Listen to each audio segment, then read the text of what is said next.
Alors, bonjour à tous. Pour commencer notre module 3 pour la factorisation, on doit, dans un premier temps, se rappeler des bons souvenirs, donc revenir sur les opérations, sur les polynômes. Donc, première vidéo ici, pour se rappeler la multiplication et la division, essentiellement, comment on applique tout ça. Première étape, multiplication d'un binôme par un binôme. Donc, multiplication, un binôme étant une expression avec deux termes. Donc, je multiplie deux expressions avec deux termes. Comment ça fonctionne ici? Donc, la méthode, vous l'avez ici, multiplier chacun des termes. Donc, il faut vraiment y aller en termes de distributivité. Donc, allons-y. Je vais aller faire ma distributivité. Je vais prendre ici mon premier terme de ma première parenthèse, la distribuer dans chacun des termes de la deuxième parenthèse, et je vais prendre mon deuxième terme de la première parenthèse, et je dois la distribuer dans chacun des termes de ma deuxième parenthèse. Important ici de ne pas faire de jaloux. Pour ce qui est des flèches, là, en fait, des lignes vertes, là, des courbes vertes que je viens de tracer, ce n'est pas une obligation, mais ça vous permet de rien oublier. Donc, j'ai 4 lignes vertes, 4 flèches vertes. Donc, ça me permet de me rappeler là, que j'ai 4 multiplications à exécuter. Par la suite, allons-y, puis après, au fur et à mesure qu'on va avancer, on va se rappeler des bons souvenirs. Donc, je commence par le premier terme de ma première parenthèse, multiplié par le premier terme de ma deuxième. Donc, 2x exposant 3y exposant 2 fois 4x exposant 3. Dans un premier temps, coefficients ensemble. Donc, 2 fois 5. Ça va bien. Ça fait 10. Ensuite, on y va variable par variable.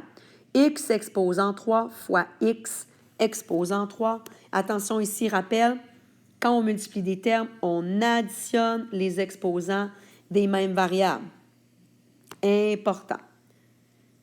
Donc, ça veut dire que si j'y vais et je fais X exposant 3 fois X exposant 3, je vais additionner mes exposants. 3 plus 3, 6. J'ai Y2 dans mon premier terme, j'en ai pas dans le terme avec lequel je dois le multiplier, donc je dois le traîner. Donc, résultat de la première multiplication à faire. On continue, donc deuxième flèche, 2x exposant 3, y exposant 2 fois moins 4y. On y va par les coefficients dans un premier temps. 2 fois moins 4, moins 8. Par la suite, x exposant 3, bien, je n'ai pas de x dans mon terme là, avec lequel je dois le multiplier, donc je dois le traîner.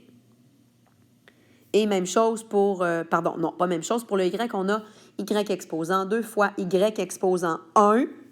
Donc ici, il y a un 1 qui est caché pour l'exposant. Je dois additionner mes exposants. 2 plus 1, 3. Donc ça, c'est mon deuxième terme là, en termes de résultat. Et je dois, par la suite, faire mes deux multiplications avec mes deux flèches qui sont en dessous de mon expression de départ. Moins 3 fois 5x exposant 3. Donc, moins 3 fois 5, ça fait moins 15. Et par la suite, bien, j'ai seulement un x exposant 3 là, que je dois traîner. Et je dois terminer par moins 3 fois moins 4y. Moins 3 fois moins 4, coefficient dans un premier temps. Moins 3 fois moins 4, 12. Et il me reste un y à traîner. Ensuite, il faut vraiment garder à l'esprit qu'il faut réduire si c'est possible. Donc ici, est-ce que j'ai des termes semblables? Pour avoir des termes semblables, je dois avoir les mêmes variables affectées des mêmes exposants aux mêmes endroits. Donc ici, ce n'est pas le cas. Donc, mon résultat final, par le fait même, c'est ce que vous avez devant vous. Dans un deuxième temps, division d'un polynôme par un monôme. Donc, on y va terme par terme. Donc, je prends chacun des termes de ma première parenthèse et je le divise par ce qui suit en fait dans la deuxième parenthèse. Et toujours garder à l'esprit qu'on doit réduire l'expression finale. Si jamais on a des termes semblables, on doit les mettre ensemble. Donc, distributivité ici, encore une fois, les flèches ne sont pas une obligation, mais ça vous permet de vous assurer de ne rien oublier. Donc, on doit faire ici 3 divisions. Voilà. Donc, étape par étape, on commence par la première. Et par le fait même, là, au fur et à mesure que je vais avancer, je vais aller vous parler de la bubule bleue que vous avez devant vous. 6 divisé, donc 6x exposant 3, y exposant 2z, divisé par x, y, z. Donc ici, attention, il y a des exposants 1 de caché.